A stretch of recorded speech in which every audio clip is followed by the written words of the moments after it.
Perkenalkan, nama saya Gustiawan. Saya dari kelas 12 IPA 3. Saya di sini akan menjelaskan tentang pengaruh iptek terhadap NKRI.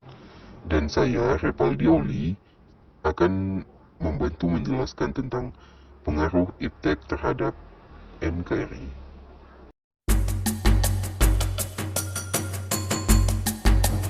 Baiklah, mari kita simak pengaruh iptek terhadap NKRI dalam bidang ekonomi. Dalam bidang positif ada berkembangnya perekonomian dan semakin banyaknya peluang investasi.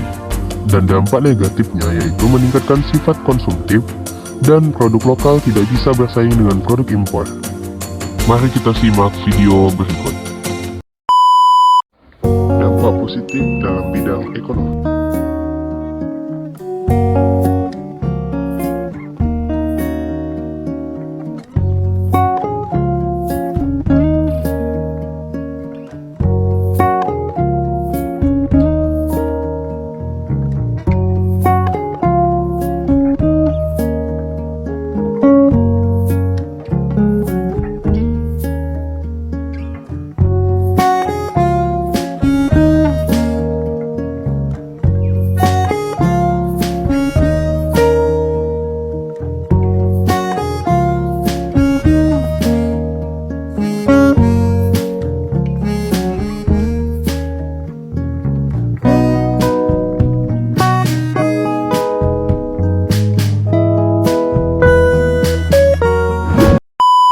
Sangat tajam bahwa investor di bursa kita sekarang ini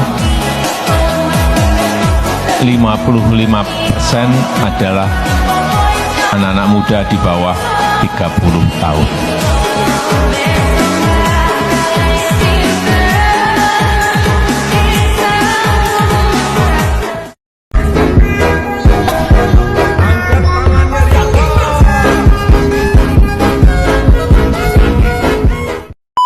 Dampak Di era negatif. globalisasi ini, keadaan kerap mengharuskan kita untuk dapat beradaptasi dalam mengikuti perkembangan zaman.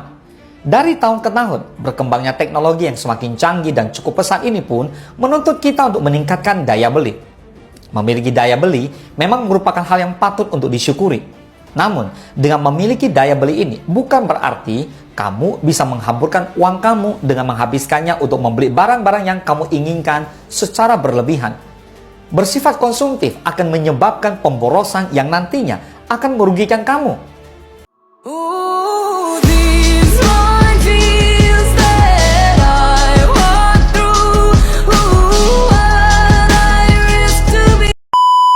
Kalah telak. Sama siapa? Sama China. The 2025 World Domination Plan.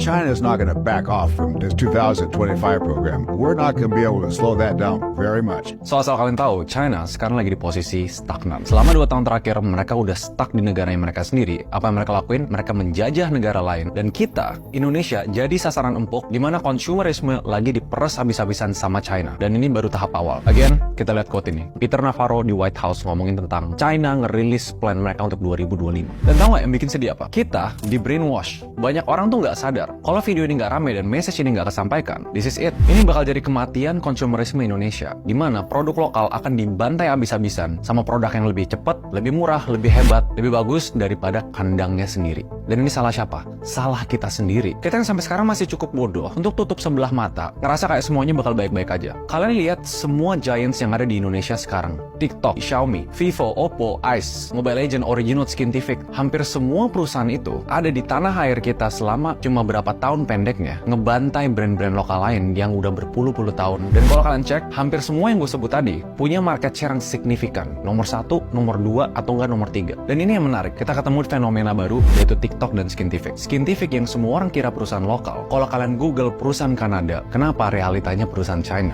Kenapa brand yang hebat ini kesannya disembunyiin-sembunyiin, yang diam-diam apa ini Trojan Horse? Salah satu dari sekian ratus project untuk mengeruk konsumer Indonesia. Dan ini salah kita sendiri. So kalian harus mulai melek, tonton videonya sampai habis. Kita butuh revolusi. This is revolusi lokal. Pengaruh iptek terhadap NKRI dalam bidang sosial, dampak positif dan negatif. Positif, kemudahan akses informasi, mempermudah proses komunikasi.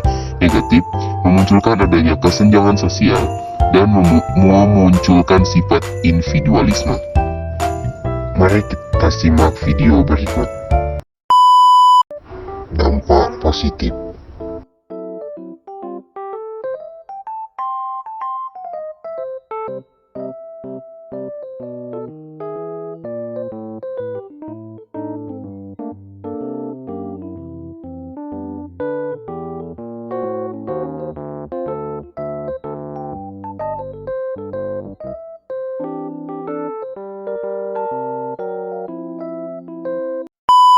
Karena gue mau kasih kalian gambaran masa depan. Itu akan sangat distopia mampus. Terus sekali-sekali jalan ke Cina, ya, ke kota namanya Chongqing. Di sana lu akan tahu dengan jelas seberapa distopia dunia itu. Indonesia belum nyampe sana. Itu lu bisa lihat bangunan super mewah, ya, bener-bener udah kayak di masa depan. Itu ada MRT lewatin apartemen, orang berentet pakai G-Class lewat, lalu ada pemulung di sampingnya. Lu akan lihat seperti itu. Jakarta udah mirip-mirip. Ada orang yang cuman gajinya UMR, ada orang yang punya gedung.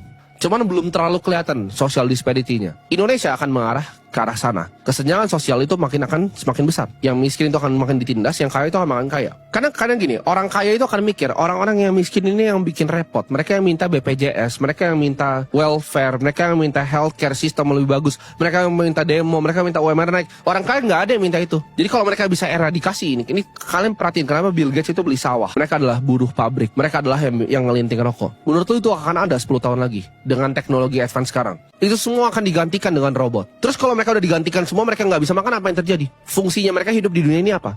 Nggak ada. Jadi kalian pikir, kalian mau di mana? Karena individualitas tadi merasakan hakku untuk ngomong. Ini perlu uraian panjang ini tentang kesadaran hak ini. Kesadaran hak itu kalau plus lupa diri, lupa batas, itu juga bahaya. Jadi siapa aku ini? Saya berani ngomong filsafat misalnya ya karena saya ahli filsafat, tapi saya tidak berani ngomong fisika, saya tidak berani ngomong neuroscience, saya tidak berani, bukan bidang saya. Nah, kesadaran ini menurut saya hari ini penting. Tidak serta-merta saya baca satu buku neuroscience misalnya, terus saya ngomong, ayo Pak, kita ngobrol neuroscience. Tidak begitu, saya bukan ahlinya. Nah itu, tapi banyak orang hari ini merasa begitu. Membaca satu postingan tentang cara sabar, terus saya bisa nasihati orang sekarang tentang sabar. Nah, ini yang sulit, karena kalau bukan ahli, bahkan belum dibaca udah di forward. Iya, sekarang banyak itu. Jadi begitu dikirim di forward, ada di copy paste saja, terus nggak ngerti, padahal di bawahnya ada kalimat ini. Pengaruh iptek terhadap NKRI dalam bidang budaya, dampak positif dan negatif. Yang pertama, mudahnya masyarakat untuk mempelajari budaya asing. Kedua, meningkatnya daya saing sumber daya manusia di Indonesia. Dampak negatif, lunturnya budaya asli Indonesia karena budaya asing. Kedua, menjadikan media sosial sebagai budaya pamer. Dampak positif. Sinolog lulusan pesantren Nurul Jadid Paiton Probolinggo, Jawa Timur, Novi Basuki mengatakan bahasa merupakan salah satu unsur kebudayaan. Pemahaman akan suatu bahasa dapat berpengaruh pada pemahaman tentang budaya, sejarah, hingga filosofi di balik bahasa yang dipelajari. Salah satu bahasa yang menarik yaitu bahasa Mandarin. Hal ini disampaikan Novi Basuki yang pernah mengenyam pendidikan di Tiongkok saat mengisi diskusi dalam pertemuan arisan sosial PAMJI dengan tema pentingnya mempelajari Tiongkok bahasa dan budayanya di Jakarta. Novi Basuki mengatakan ada beberapa alasan penting untuk memahami dan mempelajari bahasa Mandarin dan kebudayaan Tiongkok. Salah satunya memahami lebih dalam tentang Tiongkok. Novi Basuki mengatakan kebudayaan Tiongkok klasik mengajarkan beragam nilai moral dan etika. Selain itu dapat membantu membangun hubungan baik antar individu dengan masyarakat. Yang pertama, Tiongkok ini sedang maju-maju pesatnya. Kita tahu 49 sampai 76 mereka masih miskin sekali, bahkan jauh lebih miskin dibandingkan dengan Indonesia. Tapi dari 78 sampai sekarang 2023 ini selama waktu 40 tahun mereka sudah bisa menyalip Indonesia, bahkan juga bisa membuat ketar-ketir Amerika. Menurut saya ini adalah suatu kesempatan yang sangat bagus. Kita perlu menguasai bahasanya sebagai salah satu pintu untuk bisa membuka pengetahuan kita secara lebih objektif dalam melihat China dan supaya kita tidak ketinggalan akan laju pesat ekonomi China saat ini. Sinolog Novi Basuki mengatakan bahwa belajar bahasa Mandarin menjadi langkah untuk menghadapi globalisasi. Antisipasi terhadap negara dan budaya harus didasarkan pada pemahaman yang akurat dan luas. Hal tersebut untuk menghindari konflik dan ketidakpahaman yang merugikan hubungan diplomatik maupun kestabilan regional.